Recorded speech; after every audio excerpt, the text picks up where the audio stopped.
saludo cordial a todas aquellas personas que nos siguen por nuestro canal de YouTube y por las redes sociales. Hoy yo me encuentro, ¿cómo decir?, particularmente contento. ¿Para qué lo voy a negar? Porque nos acompaña una persona que a mi parecer resulta verdaderamente interesante.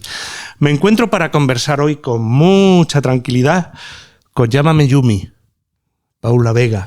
Hola. Hola, ¿qué tal? ¿Cómo estás, Pepe? Bien, Gracias por bien. tenerme aquí. Pues nada, bienvenida, Paula, de verdad, este encuentro de diálogo que solemos hacer con algunos de nuestros autores y que, bueno, pues la gente que nos sigue por redes sociales, pues bueno, de vez en cuando pues entra y lo ve. Me voy a permitir esbozar una pequeña presentación tuya, para que también nuestros seguidores pues puedan conocer algo acerca de ti.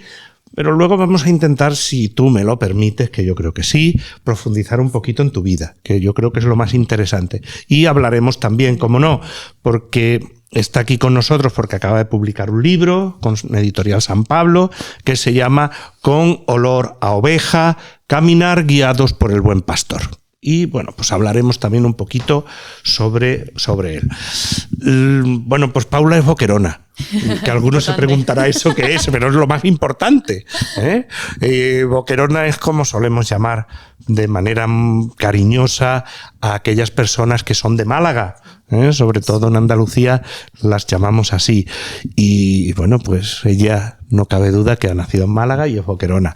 Es esposa y misionera digital y en la actualidad está estudiando teología. Es fundadora de Llámame Yumi, que ahora veremos a ver qué es eso. Y a pesar de su juventud, cuando aún era todavía más, pues tuvo, parece ser que un profundo reencuentro con Dios y desde entonces pues ella quiso dedicar o sintió la llamada, yo creo que más bien, sintió la llamada a consagrar su vida, a acompañar a otros en su camino de fe. Y esto especialmente lo está haciendo actualmente por las redes sociales. Es muy conocida porque es la Project Manager, yo no sé si lo pronuncio bien, tú luego, de la serie The Chosen para España y Portugal. Y colabora también en diversas iniciativas de formación y misión, como es el Retiro para Parejas Cosa de Tres. Y bueno, pues después de este pequeño currículum, por así decir, a mí me gustaría que fuera más bien Paula Vega quien nos dijera algo de ella. Yo siempre pregunto, ¿no? ¿Quién es en realidad Paula Vega, ¿no? ¿Qué podrías contarnos acerca de ti misma? Pues me encanta esta pregunta porque llevo como unos meses reflexionando mucho sobre quién soy. Porque cuando, por ejemplo, vamos a entrevistas, ¿no? O podcast o lo que sea, y me presentan, es como, qué guay, ¿no? Todo lo que hago profesionalmente, ¿no? De verdad sí, lo de esposa también. Pero si me quitasen todo eso, era una pregunta que yo me hacía hace unos meses, ¿no? Si me quitasen el éxito, por así decirlo, ¿no? Todo lo que he conseguido, ¿quién soy? Y entonces me gusta definirme quién soy. Soy hija de Dios, ¿no? Y yo creo que eso me define muy bien y al final es quién soy, ¿no? Soy hija de Dios y desde esa realidad, desde la que hago todo, desde cómo me muevo y desde cómo sirvo. Soy hija de Dios. Yo creo que eso sería la definición que nos ha faltado decir de todo eso. Eso es parte. Está bien, pero eso es importante. Una de las cosas así que yo creo que hemos así destacado y como la gente muchas veces te conoce por las redes sociales es lo de Llámame Yumi. Sí. Yo pensaba, diga, el día que me encuentre con Paula le voy a decir, ¿qué tal, Yumi? ¿Cómo estás? Hay gente que me llama Yumi. Sí, y claro, yo siento curiosidad y creo que muchos de nuestros seguidores les pasará. ¿Qué significa eso de Yumi? ¿De dónde viene? ¿Por qué de este nombre? Pues mira, yo cuando estaba en la universidad, ya sabes que existe el programa Erasmus, ¿no? Que la gente se suele ir a Europa. Y entonces, cuando a mí me tocó elegir, yo le dije a mi madre, yo no me quiero ir a Europa. A Europa se va todo el mundo, yo quiero hacer algo diferente. Entonces decidí irme a Asia y me fui a Corea del Sur. Mi madre decía, no hay otro sitio más lejos que Corea del Sur. Y entonces, bueno, yo me fui a Corea del Sur, estuve en Seúl durante un cuatrimestre. Y claro, cuando yo estaba allí, me estaba presentando, yo decía mi nombre, decía, me llamo Paula, y la gente allí no sabía pronunciar mi nombre, me decían Paula, era horrible. Y mi profesora de coreano me dijo, bueno, pues ponte un nombre coreano, igual que cuando vienen aquí a lo mejor gente asiática y se pone un nombre español, ¿no? Pues entonces yo me puse el nombre de Yumi y me presentaba diciendo, llámame Yumi en coreano, te voy a decir cómo se decía en coreano, yo decía, 안녕하세요, 저는 Yumi입니다, que es en coreano, hola, pues me llamo Yumi, ¿no? Y claro, en ese momento yo estaba y me creé un blog blog porque a mí me costó mucho irme a Corea del Sur con todo el tema burocrático, ¿no? Era la primera persona que me iba además de magisterio infantil que estaba estudiando, entonces me costó mucho irme y cuando estaba ya allí decidí hacer un blog para ayudar a otros estudiantes que quisieran venir también a Corea a estudiar. Y claro, pensando en el nombre de... ¿Qué le pongo el nombre del blog? Dije, bueno, llámame Yumi. Y ya después vino Instagram, me cambié el usuario y se ha quedado un poco así. Ya no lo voy a cambiar, ya todo el mundo me conoce como llámame Yumi. Pero bueno, yo creo que es bonito porque también refleja pues esa etapa que fue muy importante para mi vida a nivel personal, ¿no? El estar en Corea sola, estudiando. También a nivel de fe fue algo importante. Entonces, bueno, pues de ahí viene llámame Yumi y ahí se quedará. No, mira, interesante, porque yo creo que alguna persona posiblemente lo desconocía, ¿no? Y ya que hablas de esta experiencia, ¿no?, que tienes ¿no? Y has acabado, ¿no?, diciendo que era una experiencia de fe y tal, sé que en un momento determinado de tu vida, cuando eras joven, hay algo que ocurre. Yo no sé lo que es, por eso yo te lanzo la pregunta y que supongo que haya mucha gente que lo desconozca, pero tú allí de alguna manera te vuelves a reencontrar con Dios. Bueno, fue años después, pero te cuento un poco porque, claro, yo venía de familia católica. Yo lo típico, pues había hecho el bautizo, la confirmación, la comunión. Yo estaba súper metida en grupos de jóvenes. Mi madre estudiaba teología, o sea, el tema de Dios en casa era como muy normal, muy natural. Pero sí que yo creo que hay un momento en nuestra vida que por mucho que nos hayan inculcado la fe, tú tienes que romper y decidir por ti mismo, ¿no? Tú tienes que tener ese encuentro personal con Dios.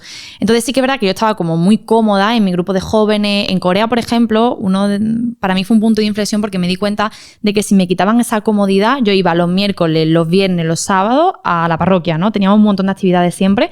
Cuando te quitan eso, ¿qué pasa, no? Y yo me di cuenta de que sola no sabía vivir la fe en Corea. Y me costaba ir a misa, y me costaba rezar. Y para mí eso fue un punto de inflexión que luego vinieron algunos cambios en mi vida. Pero sobre todo yo tuve una crisis de fe muy importante en 2017 porque mis dos abuelos, a mí me han criado mis dos abuelos maternos y mi madre, y entonces ellos que estaban aparentemente bien, de repente nos dicen que los dos tienen cáncer terminal y que les quedaban 2 y 3 meses, ¿no? Y aparte nos dijeron la noticia con 24 horas de antelación. Yo tenía 22 años, acababa de terminar la carrera, acababa de llegar además de Corea por segunda vez, que había estado allí también. Y claro, yo decidí dejar todo el trabajo que había encontrado, la segunda carrera que estaba haciendo, todo por cuidar a mis abuelos, ¿no? Y estar hasta el final con ellos. Para mí eso hoy lo veo como un regalazo, ¿no? Un regalo del Señor que me permitió estar con ellos hasta el final. Pero claro, cuando todo acabó, yo con 22 años, pues me quedé un poco huérfana, ¿no? Y a la única persona a la que le podía echar la culpa era Dios, ¿no? Entonces yo pues me enfadé con Dios. ¿Cómo te has podido llevar a estas dos personas? Yo no quiero saber nada de ti. No, yo nada, rompí con todo. De hecho tengo un tatuaje de la cruz, siempre lo cuento, ¿no? Que me hice con 18 años y en ese momento estaba buscando para quitármelo. Y yo le decía a mi madre, yo no quiero ser cristiana, yo no quiero saber nada de la iglesia, cero, ¿no? Y mi madre, que se mete en muchos embolados, como yo, embolado es una palabra que utilizamos mucho en el sur, pues justo al año siguiente ella se metió en un campamento que iban a hacer en mi diócesis de Málaga con niños musulmanes y niños cristianos. Querían hacer un campamento como de convivencia, de fraternidad. Entonces mi madre me pidió ayuda de Paula, vente al campamento, me ayudas con los juegos, tú que eres profe, yo había estudiado educación infantil. Y yo, mamá, qué pesada, yo no quiero saber nada de la iglesia, yo no quiero saber nada de esto es un rollo, tal. Pero las madres sabemos que son muy insistente, ¿verdad? Entonces ya por no escucharla, un día le dije, bueno, mamá, voy a ir, te ayudo con la reunión y ya, pero yo no quiero saber nada, ¿no? Pero en la reunión sí que me gustó mucho el ambiente que había otros jóvenes musulmanes como yo, que conecté muy bien con ellos, entonces fui al campamento, pero yo iba al campamento de, a mí no me preguntéis nada, que yo no soy cristiana, no quiero participar de nada, ¿no? De misa ni nada. Y allí, otro punto de inflexión importante fue que yo me di cuenta de que si mis padres hubieran sido musulmanes, probablemente yo hubiera sido musulmana. Y a mí eso me chocó mucho, me rompió mucho, ¿no? Y entonces yo empecé a sentarme delante del sagrario y le preguntaba, ¿tú quién eres, no? Yo a ti te conozco. Yo sé que tú eres Jesús, a mí lo que me han contado es una mentira de ti. Entonces a mí eso me fue rompiendo mucho y fue un momento en el que me di cuenta que realmente yo sí conocía a Jesús, lo que pasa que estaba enfadada, estaba dolida, estaba pasando por un duelo y me dejé abrazar. En ese momento me dejé abrazar, dejé que Dios abrazara mi vulnerabilidad y entonces como que me reconcilié y ese amor que uno cuando se encuentra con el Señor siente, ¿no? Que lo quiere poner como y gritarlo a los 4 vientos, me pasó un poco eso y ya fue cuando empecé a estudiar teología, empecé con las redes, ahora si no hablaremos un poquito más, pero ese fue como mi punto de inflexión, ¿no? De un reencuentro de decir, estaba enfadada solo, no era que no quisiera saber nada de Dios, estaba enfadada. A mí se me ocurre, fíjate que no estaba preparado, porque claro, se me ocurre ahora, ¿no? Conforme estás diciendo, y yo creo que es interesante, sobre todo si nos ven jóvenes y tal. ¿Qué papel crees tú que puede jugar en la vida de un cristiano, por ejemplo, el hacer experiencia? No el conocer, que la mayoría de nosotros lo conocemos por tradiciones, sino el hacer experiencia de Jesús. Total, ¿no? sí, o sea, el poder vivir, ¿no? Todo lo que... Y el poder dejarse abrazar también por todo lo que vivimos, ¿no? Yo muchas veces me ayuda el decir, todo lo que yo vivo, Jesús también lo vivió. O sea, cuando yo lloro porque he perdido a un familiar, Jesús también lloró por Lázaro, ¿no? Y seguramente lloró cuando murió José. O sea, son cosas que sabemos que Jesús pasó por esas cosas, ¿no? Entonces, experimentar también eso y dejar que Dios te acompañe, dejar que Jesús esté contigo, que verlo como un compañero de camino, no como un enemigo que te manda cruces, sino como alguien que te va acompañando. Y en todas esas experiencias también de dejarse un poco hacer, ¿no? El estar cerquita del sagrario, cerquita del Señor, el poder decir, oye, pues esta es mi vida, te la entrego tal como está, a veces imperfecta, ¿no? Pero poder tener también esa experiencia. Claro, tú a partir de ahí lo que dices, empiezas también a moverte de alguna manera en las redes sociales, ¿no? Y claro, yo cuando empecé a descubrirte, que ya hace algún tiempo por el Instant y todo eso, claro, yo decía, ¿qué hace una chica como esta en un sitio como este, por favor? Si es que esto no, ¿no? Y claro, luego ya, claro, incluso cuando ahora hemos hablado ayer un rato y todo eso, claro, tú esto lo ves como una vocación y como una misión, ¿no? Entonces, yo creo que es interesante también que posiblemente muchos jóvenes que nos puedan ver o eso, que esto que tú estás haciendo, al fin y al cabo, tú eres misionera digital.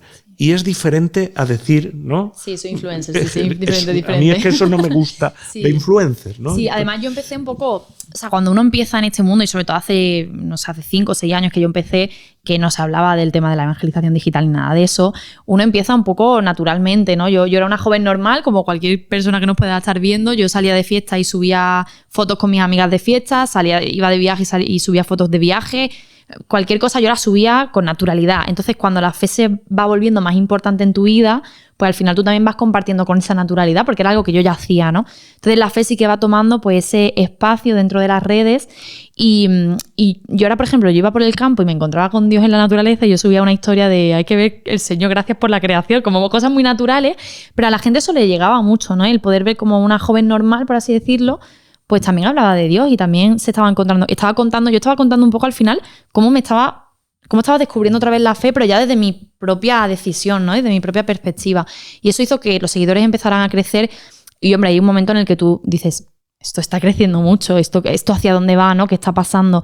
Y ahí es cuando ya empecé a rezar, a discernir. No lo tuve fácil porque antes parecía que las redes sociales era el demonio, ¿no? Y que no podíamos estar y que estábamos perdiendo el tiempo. Entonces también me enfrenté a muchas críticas, muchos hándicaps, muchos problemas, pero tuvimos muy claro, y digo tuvimos porque también desde aquel momento que éramos novios, mi marido y yo, rezábamos mucho la misión y ese sentimiento, esa llamada de yo quiero estar aquí hablando de Dios, ¿no? Y para mí es una vocación. Y luego el Papa Francisco salió diciendo que era realmente una vocación misionera, ¿no? El estar también en el ambiente digital. Y eso pues me impulsó mucho en lo que hacía, también para darle un tono un poquito más profesional, un poquito más medido. Hacerlo bien, ¿no? Hacerlo con calidad y con buen hacer. Acabas de nombrar a mi amigo Dani, ¿no? Que está ahí está por aquí, entre bambalinas, ¿no? Como dicen. Y yo creo que sería interesante, ¿no? Porque también a mí me parece que eso para ti fue una transformación. ¿Cómo te ha transformado a ti el sacramento del matrimonio, ¿no? Y bueno, ¿cómo lo has vivido, ¿no? Porque yo sé que habéis pasado por distintas etapas, vicisitudes y eso. Esto podría ser súper largo, ¿no? Pero bueno, mira, empezando por una anécdota que me he acordado, que yo en los libros, cuando me piden la biografía, yo siempre me digo, lo primero que tenéis que poner es que soy esposa. Porque al final el sacramento a mí me ha configurado. O sea, el matrimonio me configura mi vida, el sacramento que he recibido, pues lo que soy, lo que hago y el servicio para afuera. Nosotros siempre decimos que el matrimonio es hacia afuera, no es hacia adentro, ¿no? Y por eso estamos intentando siempre servir a la iglesia y servir a los demás. Entonces, al final, ese sacramento bien entendido, nosotros nos fuimos de retiro antes de casarnos porque queríamos entender realmente lo que estábamos haciendo. Igual que un sacerdote está muchos años en el seminario entendiendo lo que va a hacer, un seminarista, pues nosotros también no podíamos preparar la boda en 6 meses y ya está, sino entender bien lo que estábamos haciendo. Entonces, desde esa teología del sacramento, ¿no? De lo que nosotros hemos entendido que es, intentamos vivir. Y sí que es verdad que nosotros lo hemos tenido un poco complicado porque desde que nos casamos hemos tenido muchas dificultades. Yo siempre le digo a Dani, digo, pues nuestro matrimonio parece de que llevamos 40 años porque hemos pasado por un montón de cosas y no llevamos ni 3 años casados, ¿no? Justo cuando nos casamos me diagnosticaron a mí endometriosis en grado 4, que es el grado más grave que existe, y eso suponía pues muchos síntomas a nivel digestivo, a nivel de una posible infertilidad, a nivel también de había días que no podía andar, que he tenido que estar en silla de ruedas, mucho dolor crónico. Entonces, claro, el configurar eso en un matrimonio recién casado, ¿no? Por supuesto, los primeros meses estábamos muy enfadados con Dios, eso es normal también, ¿no? Pero luego lo hemos ido recolocando y hemos visto que las cruces que también nos han llegado han permitido que hemos podido llevar a otras personas a la resurrección, ¿no? Y ha dado mucho fruto la cruz que nosotros tenemos. Entonces, incluso damos gracias ya por la enfermedad y por todas las cosas que hemos vivido y por todo lo que nos ha fortalecido a nivel matrimonial. Entonces, yo creo que nos ha permitido también el tener una constante actitud de, Señor, aquí estamos, ¿no? Y si mañana el Señor nos dice que nos tengamos que ir, yo que sé, a Filipinas, porque no tenemos aquí un hermano de Filipinas, porque tenemos que ir de misiones, paremos el discernimiento y nos iremos, porque al final estamos a su servicio para todo, y yo creo que una actitud preciosa el vivir así el matrimonio y que los dos lo entendamos también desde la profundidad. Toda esta experiencia, tanto a Dani como a ti, y creo que es interesante también que lo comentemos, ¿no?, os ha llevado a hacer una iniciativa de retiros, de encuentros matrimoniales, un poquito sui generis, al menos por lo que hemos hablado, ¿no?, que se llama Cosa de Tres, ¿no? Sí. Y yo creo que es interesante, pues, cómo lleváis a cabo este acompañamiento, qué hacéis, es algo que bueno, lleváis 3 días a los matrimonios a yo no sé dónde y les hacéis vete a saber qué y luego los olvidáis. ¿Cómo es la dinámica de Cosa de Tres? Pues mira, Cosa de Tres surge por una necesidad que nosotros mismos tuvimos, ¿no? Cuando nos íbamos a casar, queríamos hacer un retiro especial para prometidos. O sea, nosotros veíamos que había retiros para matrimonio y retiros para novios, pero para esa etapa de prometidos como que no había nada, ¿no? Y cuando uno se casa, y la gente que se ha casado está preparando bodas lo sabe, te metes en una vorágine de mundo que te lleva, ¿no? Y te arrastra, y por mucho que tú intentes mantenerte, al final Dani y yo siempre contamos que discutimos muchísimo un día por si poníamos mantel o no poníamos mantel en la mesa de la boda, ¿no? Y cuando nos dimos cuenta de la tontería por la que estábamos discutiendo, nos pusimos a reír, pero es que era como... Es que al final estás metido en un bucle que no sales.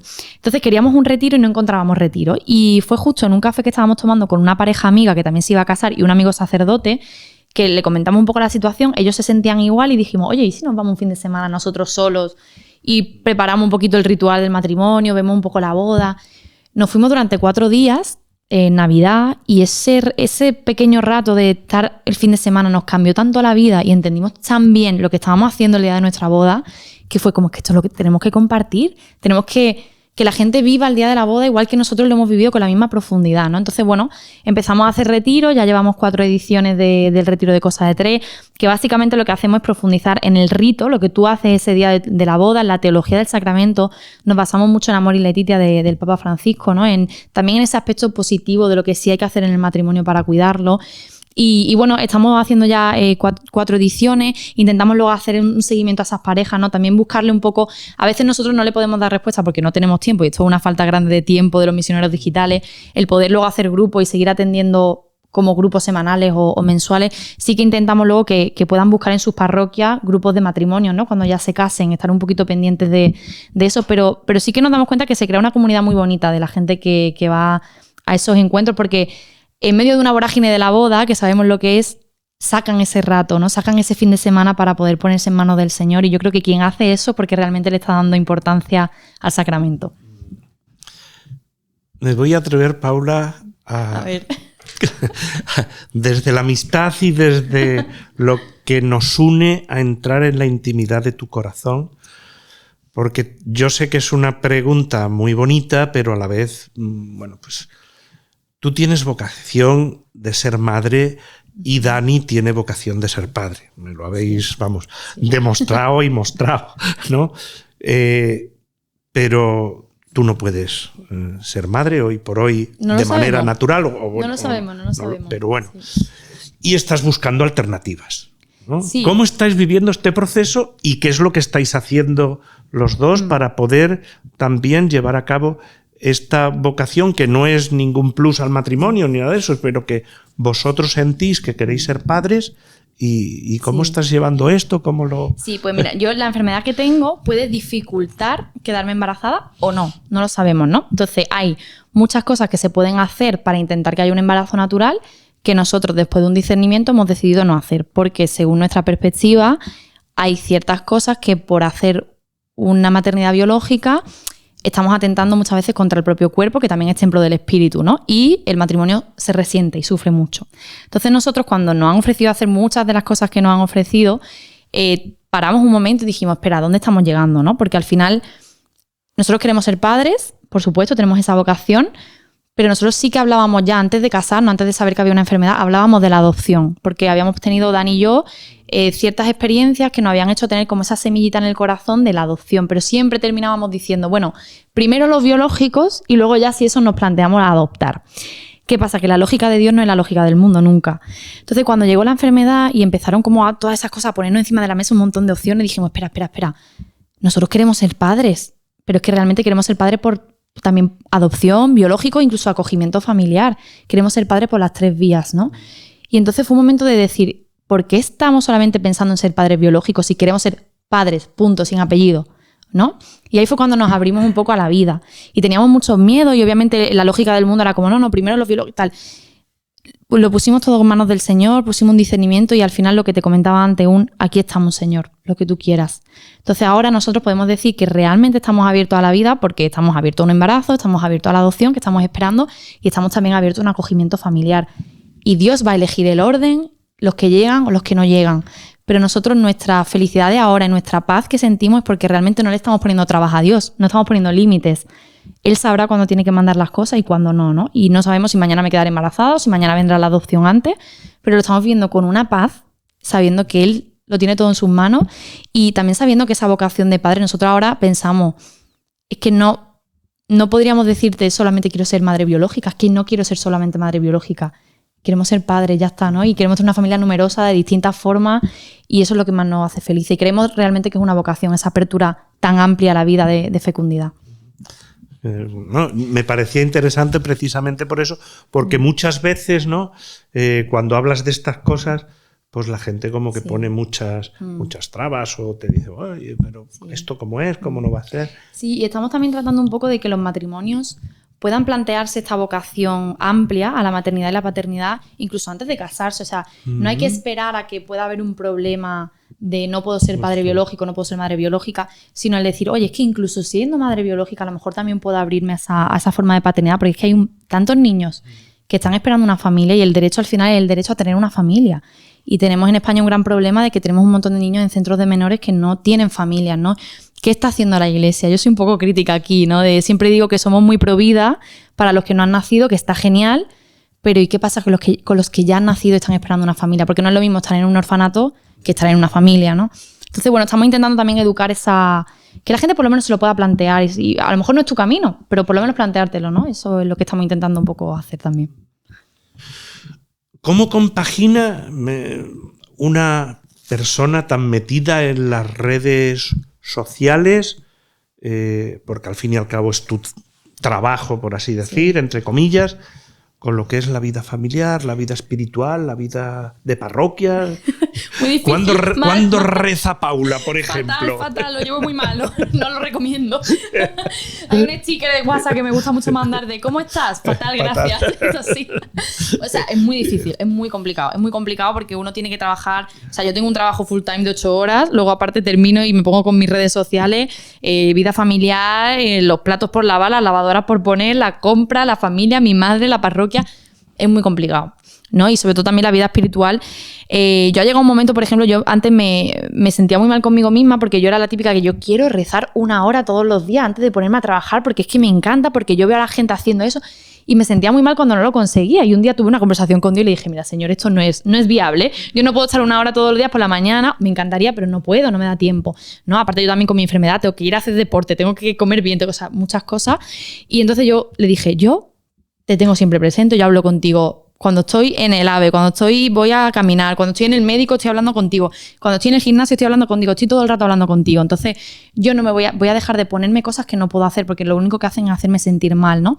Yo creo también tener esa relación personal con Dios, ¿no? De decirle, oye, pues esto ahora mismo no es viable, pero yo te quiero, te tengo presente y por supuesto la vida sacramental, o sea, los domingos para nosotros son sagrados en el sentido de que todo gira en torno al domingo. Nosotros nunca vamos a poner un plan con amigos un domingo por la mañana porque tenemos comunidad y tenemos luego Eucaristía. Y eso para nosotros es súper importante, ¿no? También en la vida matrimonial, hablar mucho de Dios, hablar con Dios también, pero hablar de Dios en casa, que sea algo natural, que sea cosa de tres, ¿no? Uno más de la relación y tenerlo muy presente. Pero haciendo muchos malabares y también tengo mucho apoyo en casa, mi madre también. Estoy siempre trabajando y tener gente, amigos también que entiendan que estamos trabajando para el Señor y que tengan paciencia, ¿no? De no podemos quedar siempre, pero que tengan esa paciencia de poder acompañarnos en el camino. Ahora mismo, en esta etapa de vida que estamos teniendo más ocupada, yo creo que se agradece también el tener una comunidad que te apoye. Has hablado en 2 o 3 momentos acerca de la comunidad. Y claro, muchas veces cuando uno habla de comunidad, lo primero que piensa es que viven con más gente, están con otros matrimonios, como... O que somos del camino de, sí, yo qué sé, de qué movimiento, tal y cual. Y yo creo que es interesante porque vosotros lo vivís mucho desde lo que es vuestra vida parroquial, de vuestra parroquia en Málaga, y yo creo que es interesante también, y el sistema... porque lo hemos hablado un poquito, ¿no? Cuando hemos estado juntos, el sistema que utilizáis y tal, no sé, para esto de las comunidades en vuestra parroquia. Nosotros somos una comunidad diocesana, entonces nuestra comunidad es como un grupito de gente de nuestra, iba a decir jóvenes, ya no somos jóvenes, empezamos jóvenes, ya estamos casados, tenemos hijos algunos, entonces bueno, somos una comunidad dentro de la comunidad parroquial, ¿vale? Entonces nosotros lo que hacemos, éramos un grupo de jóvenes que simplemente... Pues un día, además que fue obra del Espíritu Santo, nos llamamos Rúa porque éramos un desastre, no iba nadie al grupo y de repente un día fuimos a una oración y salimos todos de la oración diciendo no, tenemos que dar un paso adelante y tenemos que ser comunidad. Aquello fue de verdad providencial. Entonces, bueno, simplemente fue un grupo de jóvenes que quería dar un pasito más en el compromiso, en la fe, tanto el compromiso con nosotros mismos como también con la parroquia, con la diócesis. Entonces, bueno, pues ahora tenemos un sistema donde tenemos un equipo responsable y vamos pues simplemente formándonos y haciendo vida de fe, ¿no? Y acompañándonos en todos los procesos de la vida.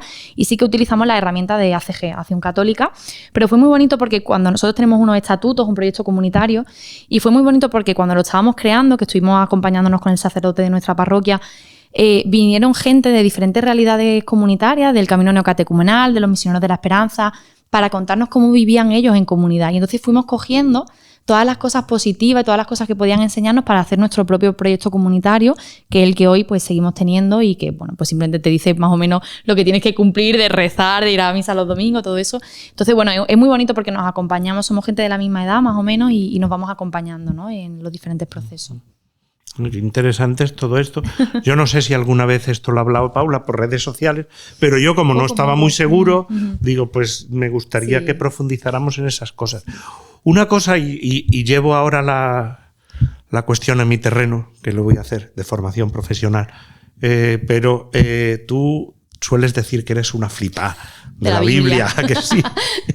Y a mí me gustaría, ¿no?, ¿qué papel juega, qué importancia tiene la Sagrada Escritura en la vida de Paula Vega? Pues muchísima. O sea, nosotros tenemos Biblia en casa por un tubo, vaya, de distintas ediciones, de distintas cosas, porque todas me dicen algo nuevo, ¿no? Lo hemos estado hablando antes, que depende mucho de la Biblia, pues hay algunas que son más formativas, más de estudio, otras que son más de oración. Nosotros la Biblia la tenemos subrayada, orada, rezada en la mesita de noche, o sea... al final la palabra de Dios yo creo que es algo que no tiene que ser un adorno que ponemos en Adviento, que la abrimos muy bonita, ¿no?, con el pesebre, ¿no? Tiene que ser algo que se viva, algo que se lea. A veces los católicos nos pasa que esperamos al domingo para leer la palabra, para escuchar en todo caso la palabra de Dios y, jolín, con todo lo que tiene para decirnos el Señor, ¿no? Y con todo, la historia de la salvación es preciosa. Yo creo que conocer los personajes, yo también que me he especializado en mujeres bíblicas, el poder reconocerme en tantas y tantas mujeres de la Biblia, ¿no?, de la historia de la salvación, me han hecho sentir muy acompañada en muchos momentos, ¿no? Pues por ejemplo, ahora que hemos reflexionado tanto sobre la fecundidad de una mujer, cuando a lo mejor en ese momento no puede ser madre biológica, ¿qué pasa, no? Pues ver tantas mujeres que al final Jesús las eligió sin ser madres y que estaban dando su vida también por el Evangelio, pues eso te va ayudando, ¿no? Y yo creo que te va formando también como cristiano. Entonces, para mí, en mi caso, la palabra de Dios tiene una importancia increíble y además en todo lo que hago en mi comunidad digital estoy constantemente animando a que la gente lea la Biblia, hago cursos de itinerarios bíblicos para leer la Biblia en comunidad, donde les doy también un poquito de formación, porque a veces es verdad que hay ciertos libros de la Biblia que leerlos solo te pierdes un poco. Ahora estamos con Levítico, por ejemplo, entonces es un poco complicado si nadie te guía un poquito o por lo menos tener un espacio para poder preguntarse y hacer preguntas, ¿no? Ese estudio bíblico que siempre decimos y que a veces no hacemos los católicos, pues poder hacerlo también, ¿no? Y empezar a abrir un poco ese camino. Yo disfrutaba muchísimo las asignaturas bíblicas en teología, eran las que más me gustaban, la verdad. Entonces, pues bueno, intentar transmitir también ese amor por la palabra me parece importante. Siguiendo con el tema de la Biblia, porque no deja de ser un tema bíblico y del Evangelio, ¿no? Claro, yo cuando veía, yo sí que sabía que estabas metida en el lío de lo del Chosen, pero yo decía, ¿qué será esto del Project Manager? Porque yo soy de pueblo, como dicen, ¿no? Y bueno, ¿qué es eso cuál es tu papel dentro de lo que es la gran familia Chosen? ¿Qué es lo que estás ahora haciendo? Pues, The Chosen tiene, para que todo el mundo entienda en casa, tiene como equipos en diferentes países del mundo, ¿no? Entonces, al final los equipos de un país lo que intentamos hacer es que esa serie se conozca en el país. En mi caso, pues en España y Portugal, que también llevamos, que la serie se vaya conociendo y que sobre todo sirva de herramienta para catequesis, para coles y todo eso. Entonces, al final yo lo que hago es todo el tema de redes sociales, de marketing, llevo un equipo, lidero un poco el equipo y me encargo de que todo esté bien, de que todo se haga en tiempo y forma, de hacer también los eventos que hacemos a veces con The Chosen. Y luego, pues, un par de veces al año tenemos que ir a Estados Unidos al rodaje, estamos con los actores, todo eso, o sea que también es una parte bastante guay, pero bueno, básicamente utilizar la serie en España, que se conozca. Estupendo. Bueno, yo creo que después de esto te hemos conocido un poquito mejor y igual nos podíamos meter un poco a comentar, sin hacer spoiler, por la cosa de que lo importante es que la gente pues también se acerque a tu libro, ¿no? Con olor a oveja, caminar guiados por el buen pastor, ¿no? A mí, desde luego, claro, conozco porque, bueno, pues como tú sabes, yo estoy metido en el equipo Mashal, pero una de las cosas que cuando nos llegó tu manuscrito, a mí por lo menos me sorprendieron, aunque yo conocía lo del Papa Francisco, fue el título, Con olor a oveja. Digo, vamos a ver esta muchacha, qué es lo que ha puesto ahí y a ver a qué me huele a mí el libro y tal, ¿no? Le he puesto un perfume, algo. Entonces, no sé, me gustaría, eso sí, yo que sé, que nos hablaras un poquito del título, cómo nació, qué es lo que, cómo se os ocurrió. Bueno, pues realmente cuando estábamos cerrando el libro no teníamos título pensado. Yo por lo menos, normalmente cuando escribo libros siempre tengo título en la cabeza, pero la verdad es que con como que me costaba un montón encontrar el título y cuando ya lo estábamos cerrando fue cuando falleció mi querido Papa Francisco, que yo siempre digo mi querido Papa Francisco, porque al final él ha sido quien abrió también el tema de la evangelización digital y gracias a eso yo he podido escribir libros, ¿no? Gracias a que la gente me conoce por redes sociales. Entonces lo tuvimos como muy claro, Quique, que es el director de la colección, pues al final lo tuvimos como muy claro, queríamos darle ese guiño al Papa Francisco y ya hablábamos de ese con olor a oveja famoso dentro, pero sí que lo tuvimos muy claro, ¿no? El poder cerrar también un círculo con su pontificado y poder pues resumir lo que él hizo, que él tenía mucho olor a oveja y dejarlo en este libro, ¿no? Entonces, bueno, este libro es un poco un recorrido bíblico. Yo cuando empecé a escribirlo, que tuve que investigar mucho, tuve que leerme otra vez las parábolas 500 veces, que al principio decía, pero si no hay nada que sacar de las parábolas, ¿no? Que iba a decir yo que voy a escribir un libro. Pues hoy ha salido. Entonces, claro, tuve que rezar mucho, tuve que investigar mucho, leer mucho para poder sacarlo. Y sí que, claro, el mismo ejercicio que yo hice quería que la gente lo hiciera, ¿no? Es decir, pues leer la Biblia, trabajar la Biblia. Entonces, por eso, por ejemplo, a principio del libro hacemos un ejercicio de que la gente coja sus Biblias y pueda subrayar las parábolas y luego al final también para ver un poco si realmente has aprendido, realmente has sacado jugo gracias al libro a esas 3 parábolas de las que trabajamos. Entonces un recorrido bíblico también, porque estarás conmigo de acuerdo, Pepe, que al final la Biblia hay que leerla como conjunto, no se puede leer el Antiguo Testamento por un lado y el Nuevo Testamento por otro, y cuanto más leemos el Antiguo Testamento más entendemos a Jesús.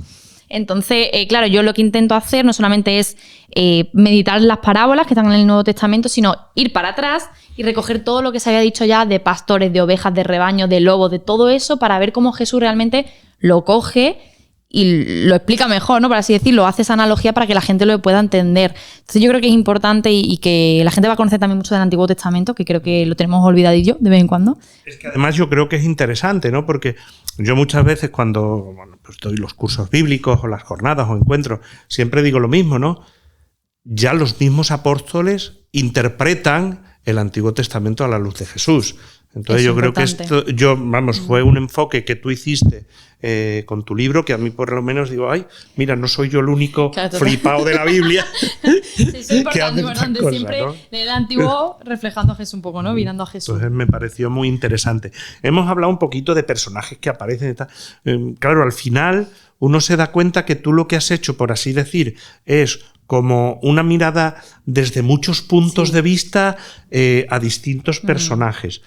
Y ayer que tuvimos, bueno, disfrutamos un montón en la presentación de su libro en Paulinas, pero sí que porque allí tuvimos mucho tiempo, pero sí que yo que sé, que nos hablaras un poquito de cada personaje, vale. No sé, de las ovejitas. A mí me gustó mucho la dinámica de las ovejas y no sé, pues que nos pudieras hablar un poco. Cuando nosotros nos poníamos, estuve hablando con Quique, ¿no? Antes de empezar a escribir, y claro, cuando a ti te cuentan la parábola de la oveja perdida, tú siempre te quedas de, yo soy la ovejita perdida que el Señor me rescata, ¿no? Y nos olvidamos un poco del resto de personajes que podría haber en esa historia. Entonces sí que empezamos, y el libro está dividido por bloques, ¿no? Tenemos a las ovejas, tenemos al rebaño también a nivel comunitario, ¿no? Ese grupo.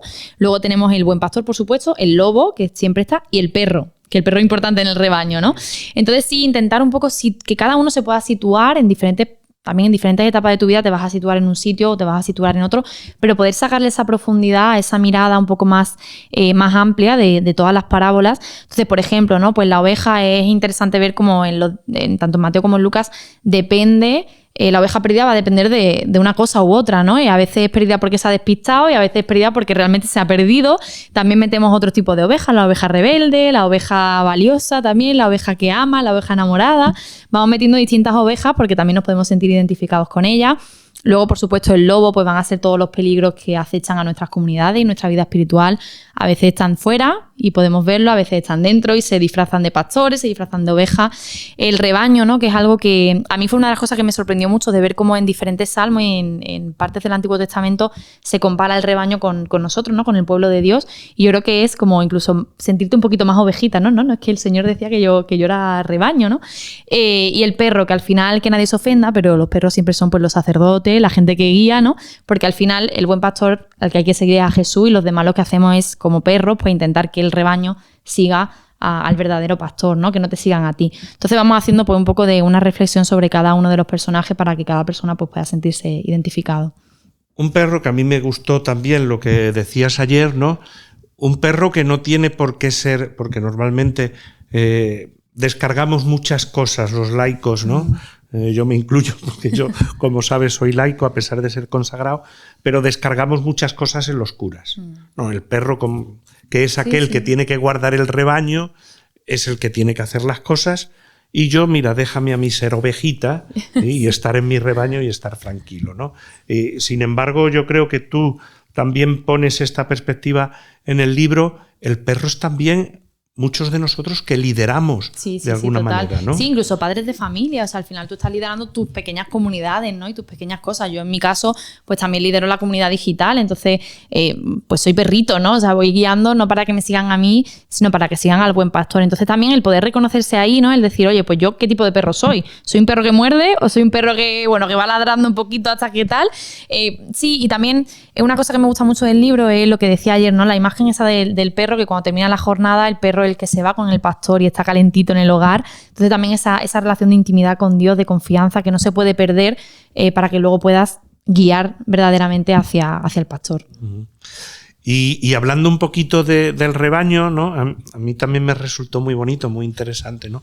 Que tú decías, ¿no? Que te sentías rebaño de Dios, ¿no? Dentro del rebaño de Dios.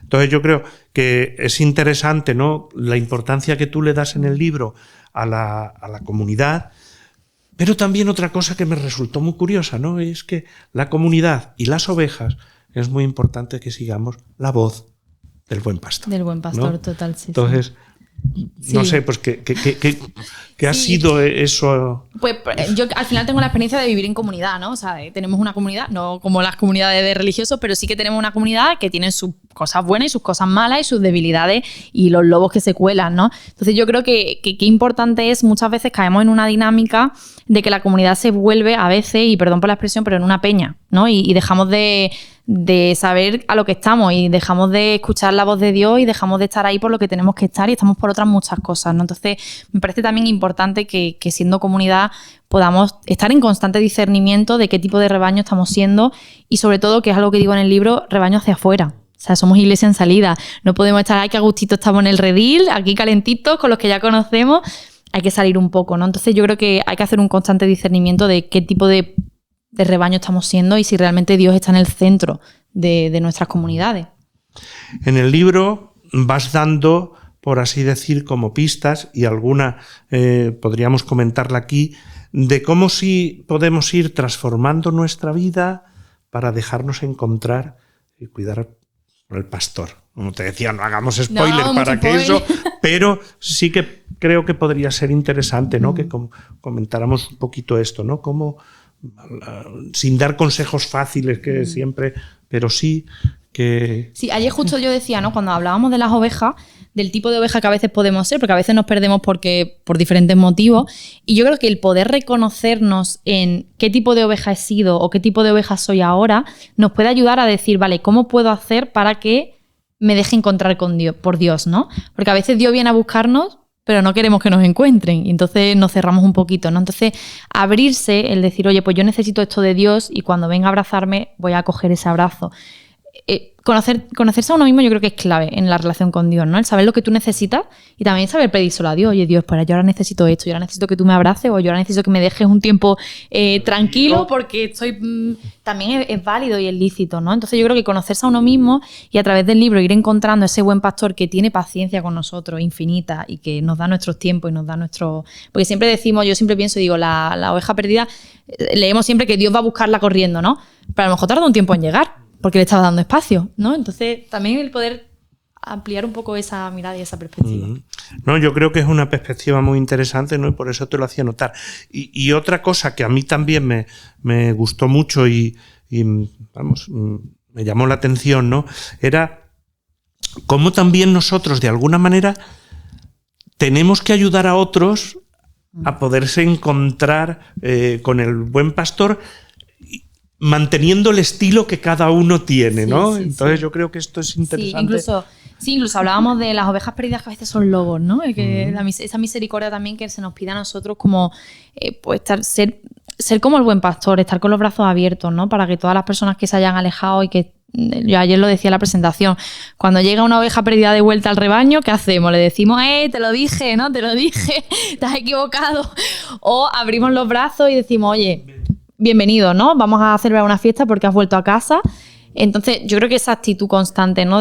Tenemos que parecernos un poco al buen pastor, abrir los brazos al que llega, pero también salir a por ellos, ¿no? Y salir como el buen pastor hace a esas personas que están un poco más perdidas, a buscarla y que necesitan que alguien les hable de Dios, que no van a llegar. Y en eso las redes sociales yo creo que es un ejemplo, ¿no? La gente no va a ir a una iglesia ya a pegar a la puerta de hola. Hay grupos de jóvenes aquí, por ejemplo, pero si ven que hay jóvenes en una parroquia, pues a lo mejor a través de las redes sociales también pueden llegar.